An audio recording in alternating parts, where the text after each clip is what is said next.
আমার প্রিয় বন্ধুরা কেমন আছেন সবাই? আশা করি সবাই ভালো আছেন।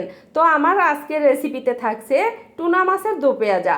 আমার বিশ্বাস অনেকেই কিন্তু টুনা মাছটা কিভাবে রান্না করে সেটা জানে না। তো আমার আজকের দো পেঁয়াজাটা অবশ্যই দেখে যাবেন। আমার মনে হয় আমার টিপস ফলো করে টুনা মাছের এই দো পেঁয়াজা রান্না করলে আপনারা ইলিশ মাছের স্বাদটাও ভুলে যাবেন। তো আমি এখানে কিন্তু টুনা মাছের 5 পিস নিয়েছি। 5 পিস মাছ আমি সুন্দর করে ক্লিন করে নিয়েছি।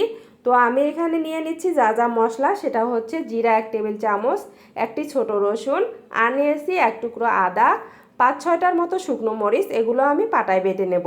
নিয়ে নিচ্ছি 1 বাটি পেঁয়াজ কুচি। অবশ্যই পেঁয়াজের পরিমাণটা বেশি দিতে হবে যেহেতু দো পেঁয়াজা। তো আমি এখানে আরও নিলাম 2টি টমেটো কুচি আর ধনিয়া পাতা।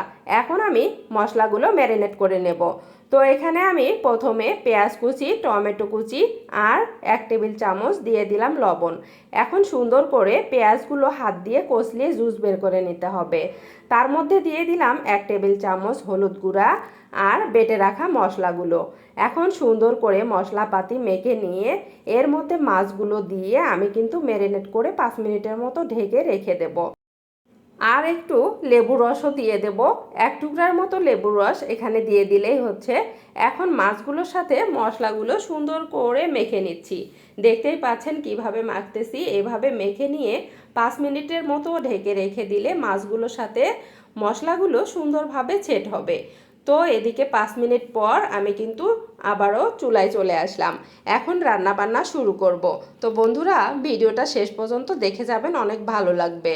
ফ্রাই প্যানে তেল দিয়ে দিয়েছিলাম 1 কাপের মতো। তেল ফুটে উঠলেই মাখানো মাছগুলো দিয়ে দিলাম। এখন ঢাকনা দিয়ে ঢেকে দেব, 5 মিনিটের মতো রাখবো ঢাকনা দিয়ে। 5 মিনিট পর সুন্দরভাবে আলতো হাতে নেড়ে দিতে হবে। মাছগুলো মশলার সাথে এত সুন্দর করে উল্টে দিতে হবে যাতে করে মাছগুলো আস্ত থাকে, ভেঙে না যায়।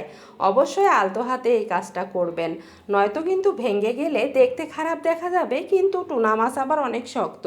প্রথমে কাটার সময় মনে হয় অনেক নরম, কিন্তু টুনা মাছ যখন জাল করবেন একটু গরম হলেই দেখা যায় শক্ত হয়ে আসে। এই তো আমি এখন ধনিয়া পাতাগুলো দিয়ে দেব। দেওয়ার পর আবারও ঢাকনা দিয়ে ঢেকে দেব। ধনিয়া পাতা দেওয়ার কারণে টুনা মাছের ফ্লেভারটা আরও দ্বিগুণ বেড়ে যাবে। আমি কিন্তু এখানে কাঁচামরিচের ফ্লেভারটা পাওয়ার জন্য 4-5টি কাঁচামরিচ ভেঙে দিলাম। এখন দেখতেই পাচ্ছেন বন্ধুরা নিচ থেকে কিন্তু একটু পোড়া পোড়া লেগে আসতেছে। মশলাগুলো সুন্দরভাবে কিন্তু ভুনা ভুনা হয়ে গেছে। এই পর্যায়ে আমি সামান্য একটু মশলা বাটা পানি দিয়ে দেব।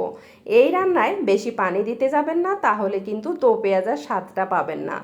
এই তো আমি এখন মশলা বাটা সামান্য একটু পানি দিয়ে দিলাম। এখন আবারও ঢাকনা দিয়ে ঢেকে দেব রান্নাটার শেষ পর্যন্ত। একেবারে রান্নার শেষ পর্যন্ত দেখে যাবেন, তাহলেই কিন্তু রান্নাটা পরিপূর্ণভাবে করতে পারবেন। এই তো ঢাকনা দিয়ে ঢেকে দিলাম। 5-6 মিনিট পর ঢাকনা খুলে নেড়ে চেড়ে এর মধ্যে সামান্য একটু ভাজা জিরার গুঁড়া দিয়ে দেব। তারপর আপনাদেরকে পরিবেশন করে দেখাচ্ছি দো পেঁয়াজার কালারটা। এই তো একটু ভাজা জিরার গুঁড়া দিয়ে দিলাম। এখন দেখতেই পাচ্ছেন বন্ধুরা ফাইনাল লুক। এত সুন্দর কালার এসেছিল আর খেতে হয়েছিল অসম্ভব মজার।